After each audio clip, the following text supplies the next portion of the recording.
Welcome back to my channel, everyone. If this is your first time, kindly subscribe. Today we are going to be making hairspray. We'll leave all the measurement in the description for you guys to follow along.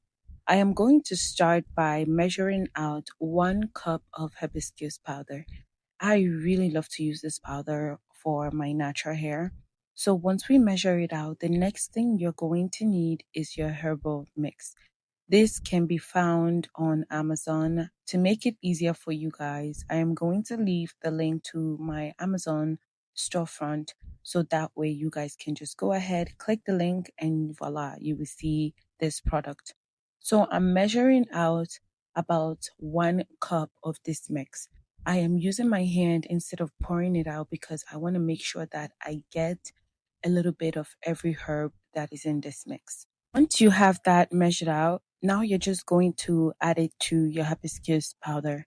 Just to give you guys a closer look of what it should look like.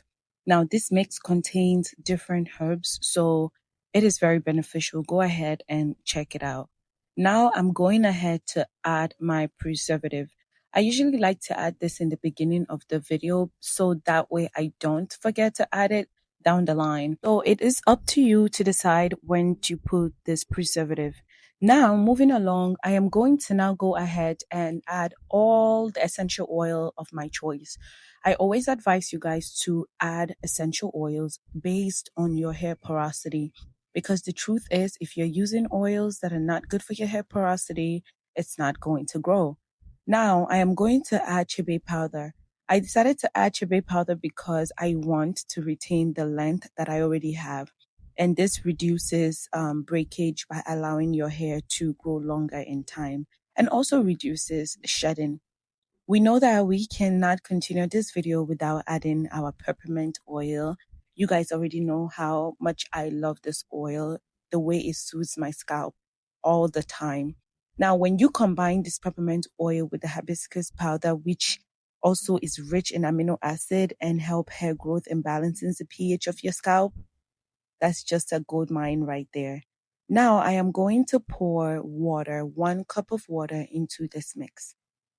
After pouring this water, I can choose to let it sit and infuse for 2, 3 days, 5 days, however long you want to, or you can also perform the double boiler method.